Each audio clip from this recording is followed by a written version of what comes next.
Hola, soy Álvaro Moreno, soy socio del Departamento de Derecho Penal de Teleglobal y hoy vengo a hablaros de las distintas especialidades y de los problemas de la jurisdicción y en concreto de todo lo que tiene que ver con el derecho penal.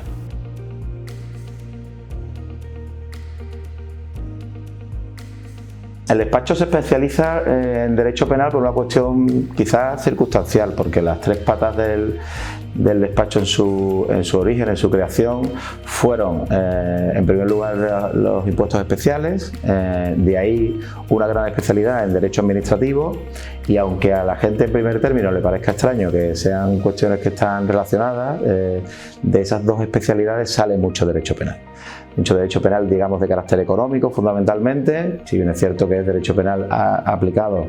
al asesoramiento en derecho administrativo, al asesoramiento a altos directivos de empresas, administradores, y en todas esas cuestiones de las que se puede cometer algún delito o que pueda estar relacionada con una actividad de esa naturaleza, sale mucho derecho penal y por lo tanto el despacho no es que se viera obligado, pero sí es cierto que desde sus orígenes tiene una gran especialización en ese tipo de asesoramiento en derecho penal. La realidad también es que dentro del derecho penal el despacho se ha especializado en determinados delitos, porque de la misma forma que todo el mundo lo primero que se le viene a la cabeza es la defensa de la comisión de un delito, el despacho actúa en una doble condición, no solamente defendiendo, pero sí también actuando como acusación particular. La relación que comentábamos antes relativa a las especialidades del despacho hace que muchos de los delitos que se defienden aquí, incluso que se actúa como acusación particular, nacen de la actividad propia de las empresas y de las propias administraciones públicas.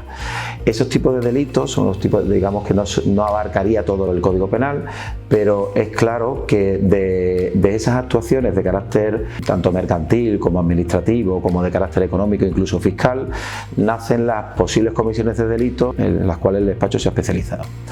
Por lo tanto, claro, una de las características fundamentales de por qué se lleva aquí tanto penal, sí tiene una característica fundamental, que es son delitos o son clientes que cometen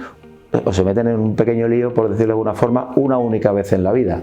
¿Por qué? Porque no son delincuentes reincidentes, ni tampoco cuando actuamos como acusación particular vamos contra personas que sean reincidentes. Se tratan de delitos únicos, por decirlo de alguna forma, y por lo tanto toda la importancia y la llevanza del asunto nace en una relación completa que se crea con el cliente desde el principio del problema hasta la resolución del mismo.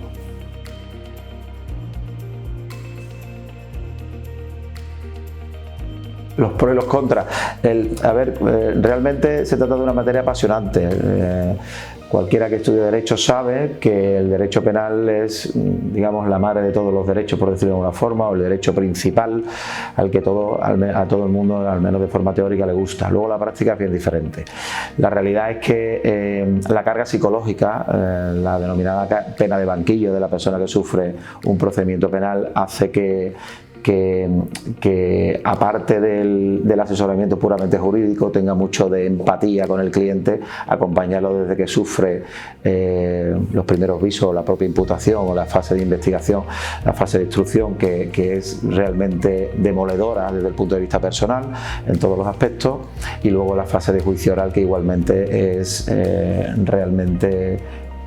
tremenda para cualquier persona que se enfrente a ella. Como comentábamos antes, la mayoría de los clientes que se acercan a nosotros para necesitar este tipo de asesoramiento son personas que se enfrentan por primera vez a un procedimiento de estas características, desconocen cómo funciona, están muy influenciados por lo que oyen y demás sin saber cómo funciona, y luego el problema fundamental del retraso en la jurisdicción. La justicia en España en general es una justicia lenta, y obviamente es indiscutible que cuando alguien está sufriendo una circunstancia como esta, ya seamos nosotros acusadores o la defensa de la persona que lo sufre, es algo que el retraso se da claramente la premisa de que una justicia tardía no es justicia, y por lo tanto la pena de banquillo que está sufriendo la persona que sufre ese retraso es descomunal.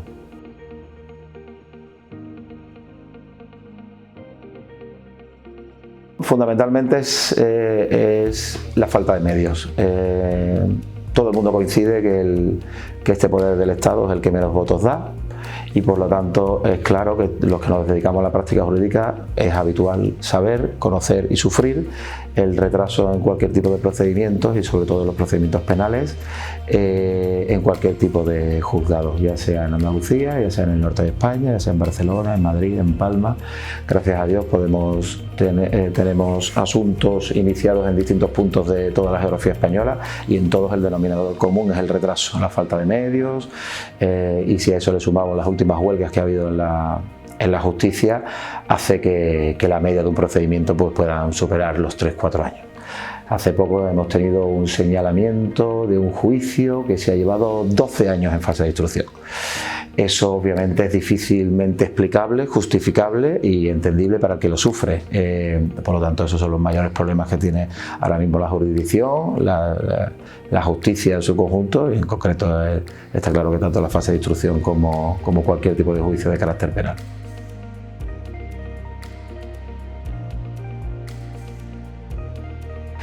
Bueno, pues parece que nuestro gobierno ha anunciado, o hay cierta voluntad de volver a plantear la reforma integral de la ley de enjuiciamiento criminal. El famoso 324, el artículo 324, que establece los límites de los plazos para la fase de instrucción. Parece que hay cierta intención de condicionarlo a la labor, a la figura del Ministerio Fiscal, que sean los fiscales los que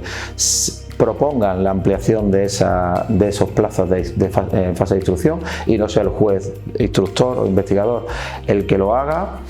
Bueno, ya lo veremos a lo largo de lo que queda de legislatura, que parece que es larga, pero las voces suenan en ese sentido, en una reforma integral que reduzca los plazos en la fase de instrucción, algo que creo que sería aplaudido por todos. Sería más discutible que sea la figura en exclusiva del fiscal el que marque los tiempos de la instrucción, puesto que entendemos que muchas de las partes tienen mucho que decir, la defensa y las acusaciones particulares, incluso la acción popular pueda tener un papel dominante en esa fase de instrucción y en los tiempos que deberían de cumplirse.